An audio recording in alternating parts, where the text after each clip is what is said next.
നമ്മുടെ എല്ലാവർക്കും ഇഷ്ടപ്പെട്ടിട്ടുണ്ടായിരുന്നത് പണ്ട് ഒരു നടൻ മോഹൻലാല്. അപ്പൊ ഈ മോഹൻലാലിന്റെ ഈ പഴയ സിനിമകളും ഇപ്പോഴത്തെ ഈ പുതിയ സിനിമ, അതായത് പണ്ടത്തെ ഒരു പ്രൈം ടൈം ഉണ്ട് മോഹൻലാലിന്, ഇല്ലാന്ന് ഒരിക്കലും പറയാൻ പറ്റില്ല, ആർക്കും പറയാൻ പറ്റില്ല.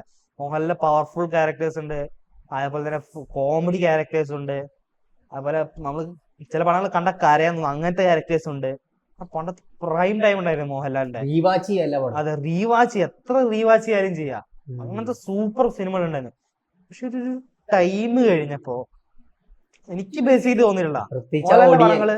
ഒടിയൻ പോസ്റ്റ് ഒടിയൻ ഒടിയൻ അങ്ങ് കഴിഞ്ഞപ്പോ ഇങ്ങനെ പോയിക്കൊണ്ടിരുന്നായിരുന്നു, ഇങ്ങനെ വന്ന് ഇങ്ങനെ പോയിക്കൊണ്ടിരുന്നു. അതായത് ദൃശ്യം വന്നപ്പോ ഒന്ന് കേറി, പിന്നെ ഇങ്ങനെ തന്നെ പോയിട്ടുണ്ട്. എന്റെ ബാറോസ് വന്നപ്പോ ഇങ്ങനെ പോയി. അതായത് ആ ഒടിയൻ വരെ ഇങ്ങനെ കുറച്ച് കുഴപ്പമില്ലായിരുന്നു. പക്ഷെ ഒടിയൻ കഴിഞ്ഞപ്പോ പറഞ്ഞു കഴിഞ്ഞാല് ഇവന്റെ മുഖം കൊണ്ട് മാറി. അതാണ് മെയിൻ. ഇത് പ്ലാസ്റ്റർ സർജറി മുഖം പോയി. അതിന്റെ ശേഷം ഇവന് എക്സ്പ്രഷൻ ഒന്നും മനസ്സിലാവില്ല. പിന്നെ മൊത്തം ട്രോളാ. ബിഗ് ബ്രദർ സിനിമയുടെ ട്രോൾ ഉണ്ട്, ഇവ ഇങ്ങനെ ഞെട്ടൽ അടി നമ്മള് സ്റ്റിക്കറൊക്കെ മോഹൻലാല് ഇങ്ങനെ ഇങ്ങനെ നിൽക്കുമ്പോ അടിയിൽ ഞെട്ടൽ സ്റ്റിക്കർ. അപ്പൊ ആ രീതിയിലോട്ട് പോയത്. അതായത് ഇപ്പോ ഒരു ഒരു നടൻ ഒരു പീക്കിൽ എത്തി വിചാരിച്ചോ, ഞാൻ ബേസിക്കലി എന്റെ ഒരു കാഴ്ചപ്പാട് പറയുന്നതാണ്. അന്നേരം ഇവർക്കൊരു ഫാൻസ് ആയല്ലോ, ഫാൻ ബേസ് ആയല്ലോ. അന്നേരം ഇവർക്കൊരു വിചാരം ഉണ്ടായി, മേ ബി ഞാനൊരു പടം ഇറക്കാം, ഫാൻസിൽ അവന്മാരിരുന്ന് കണ്ടോളും, അങ്ങനെ ഒരു കോൺഫിഡൻസ് പലവർക്കും വരും.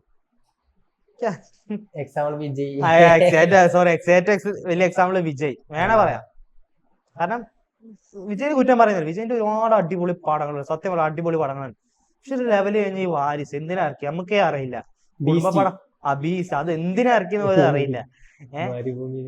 ഇതൊക്കെ എന്തിനാ ഇറക്കുന്ന അതാണ് അറിയാത്തത്. പിന്നെ ലാസ്റ്റ് വിജയിന്റെ ലാസ്റ്റ് സിനിമ വലിയ എക്സ്പെക്ടേഷനിൽ വലിയ മറ്റേതെല്ലാം കൊടുത്തിട്ട് വോട്ട്.